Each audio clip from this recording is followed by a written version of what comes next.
build the wall or open borders? Open borders. Open borders. How come? I'm an immigrant. I get it. Did you come here illegally, or did you actually go through the process? Sure. I'll see you later. Okay. You give me the finger? Free speech, baby! Kamala doesn't feel left-wing enough for me. Trump or Kamala? I don't want to comment. He's got an American flag shirt. Let's see. What does it say? The Second Amendment on there? I'm guessing Trump. Don't worry. You're safe here, friends. You're safe here. Y'all already know that I'm a lesbian that's voting for Trump, but I know that a good number of Americans are still on the fence. This week's debate was certainly a chance for Kamala to shine and distinguish herself, show the American people what she's got, which isn't much in my opinion.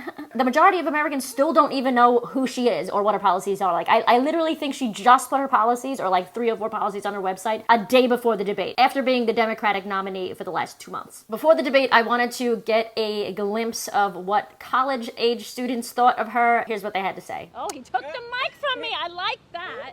They both suck. Undecided, to be honest. You need more time. Okay, are you watching the debates tonight? Yes. I have no opinion. I don't involve. Have you not done the research yet? No. What's the deciding factor for you? Maybe the debate? I think it's best to wait and see what they have to say. Hopefully it's better than the one that we saw earlier, to be honest. I think anything is going to be the one that better than the one we saw earlier. True that. I don't have a choice. You do have a choice. You vote. That's your choice. No, I don't have a side. But that's why you have to watch the debate. I got to get on your level because you're so tall. Trump or Kamala? I'd say Trump. Trump or Kamala? Trump. Trump or Kamala? I think Trump. Trump or Kamala? Kamala. I would say I consider myself a centrist, but not in this sort of like based centrist sort of way of like I'm in the middle of everything. You can see different sides depending on the issue. Exactly. The current state of the world, especially considering like the multi-proxy wars going on right now and stuff like that, economic issues as far as post-industrial progress, like what's happening, and we could experience that in our daily lives as far as like the cost of living, stuff like that. Work with industry and help with the recession, so that's why we're voting for the Trump. Right now, a more conservative take on certain issues that I deem important are necessary. Get us grounded a little bit. I think in certain social issues, we need to take a more liberal perspective. Libertarian. But yeah, exactly. 100%. But Yeah, right we're now, all gay, the people that are filming this video. well, there you go. Yeah. I think right now the most important things though are economics, foreign policy, and right now I think the conservative viewpoint is more in line with what's needed. Women's rights, reproductive choices. I believe she's still going to reduce the scheduling for marijuana. You know, you're the first person that actually was able to say at least one of her policies. What do you think about that? Because I feel like that's the main issue with people in America. It's not whether we disagree with things. I feel like the majority of the people don't even know why they're voting for which person, and that's the bigger issue here. What do you think about that? Yeah, no, politics is just a big media thing at this point, like just to sell. I feel like it's used to turn people against each other when, in the end, we all really want the same thing To keep overall. the rich richer. To keep the rich richer. The rich. How many times you gonna say it, big bro? Because your enemy is not right next to you. They're above. You can't see them. I think there is an issue with party line voting, and personally, I believe we need a parliamentary system. But there's an issue where both parties kind of want to hold on to power, so they don't want that to happen. So they make it harder for third-party choices to actually matter. Unfortunately, a lot of this is lesser of two evils, and I believe personally that Kamala would be lesser of two evils because during Trump we saw a rise of hate crimes by like 49%. You guys have these types of conversations all the time?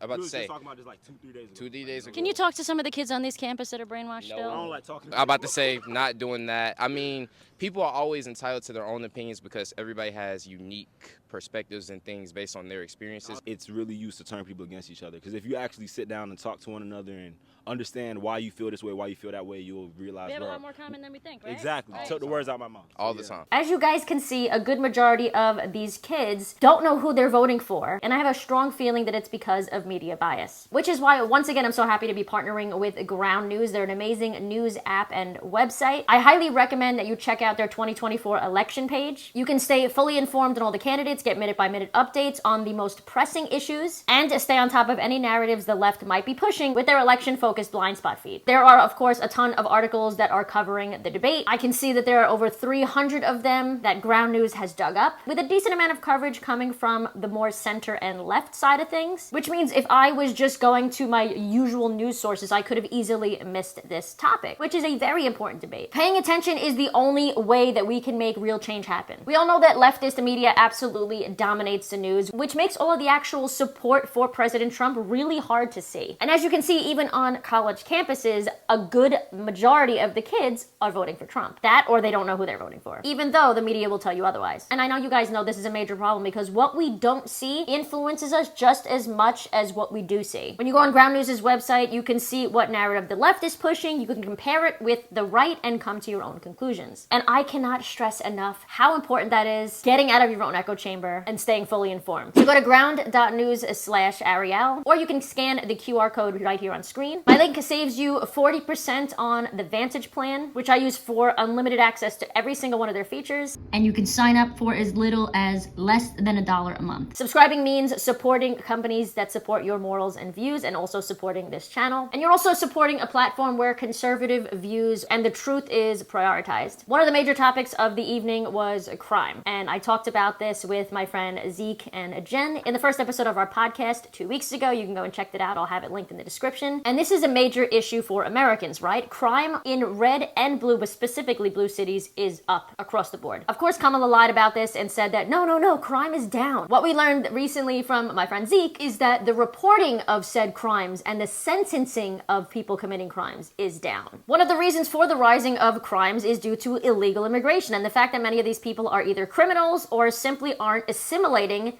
to our way of life. I love that Trump called her and Biden out though and said this. I would say we would both leave this debate right now. I'd like to see her go down to Washington, D.C. during this debate because we're wasting a lot of time. Go down to, because she's been so bad, it's so ridiculous. Go down to Washington, D.C. and let her sign a bill to close up the border because they have the right to do it. They don't need bills. They have the right to do it. The President of the United States, you'll get him out of bed. You'll wake him up at 4 o'clock in the afternoon. Right. You'll say, come on down to the office. Let's sign a bill. Kamala blamed Trump for the border crisis, which we know is another lie. Here's proof that she was, in fact, charge of the border. I've asked her, the VP, today, because she's the most qualified person to do it, to lead our efforts with Mexico and the Northern Triangle and the countries that help. We're going to need help in stemming the movement of so many folks stemming the migration to our southern border. Madam Vice President, thank you. I gave you a tough job and you're smiling. But there's no one better capable of trying to organize this. Now, onto the topic of abortion, which we know is a major feminist and women's rights issue. That had a number of lies surrounding that topic as well during the debate. You guys know that I'm pro-choice under certain circumstances, and I actually believe that Trump holds a fairly moderate perspective on this issue. He wants to take power away from the federal government and put it back into the hands of the people. Give the power back to the states. Kamala lied and said that Trump wants to take all abortion rights away, which is obviously not the truth. And also lied about the fact that her current VP pick being pro-abortion up to birth. Check this article out. Saying that Trump didn't support it. Meanwhile, here's a post that he said on Truth Social a few weeks ago. Under my leadership, the Republican Party will always support the creation of strong, thriving, healthy American families. We want to make it easier for mothers and fathers to have babies, not harder. That includes the supporting and availability of fertility treatments like IVF in every state in America. I watched the entire debate and I don't think she actually told us any of her positions fully. If you watched it, you could see that she just tended to go after Trump's policies or decided to lie about him and kept bringing up January 6th and the lie that he said there were good people on both sides, taken out of context. And this bitch was never fact-checked, not once. They fact-checked Trump at least 6 times. Here's what RFK had to say about it. Fortunately, we had moderators who were clearly biased, who were constantly fact-checking Donald Trump. None of these kind of whoppers that the vice president was saying, and none of her failure to really explain that, answer that first question, that very, very critical first question. They simply sat there on the sidelines and allowed that to pass. I think Trump won the debate around the economy because you can lie to people, but money talks and people are looking at their bank accounts and looking at groceries. And even if you tell them the economy's better, I mean, some people will believe it, but most people know that it's not true. Meghan McCain posted this on X. Hey, ABC, grocery prices are 50% more than they were in 2020. Inflation is out of control. Housing interest rates are through the roof and a record number of terrorists are coming across the border. Are you going to ask them about any of this? Of course they didn't. One of my favorite posts to come out of this entire night night was the video about a Philadelphia bakery. I think it was located a few blocks or miles from where the debate was actually being held. They were selling Trump versus Kamala cookies. The red is leading by a lot. By a lot. By a lot. You got the tally board over here. The tally was just updated. You're new to see it, but almost by 4,000 cookies, as you can see, and that's tremendous. Tremendous for us as a small business to produce this and sell this as well, and see the faces that are coming around to buy these from all over. Someone actually posted that they trust this source more than the mainstream media, which made me laugh. Which again is why I love a Ground News so much, because using their website you could get all sides of the political aisle or the political spectrum. And as you remember in the beginning of the video, I pointed out that ABC actually holds the most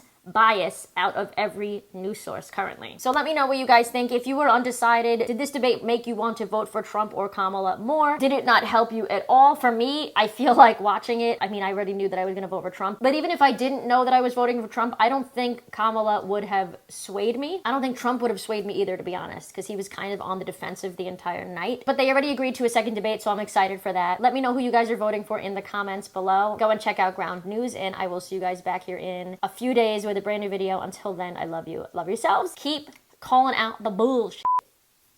Bye.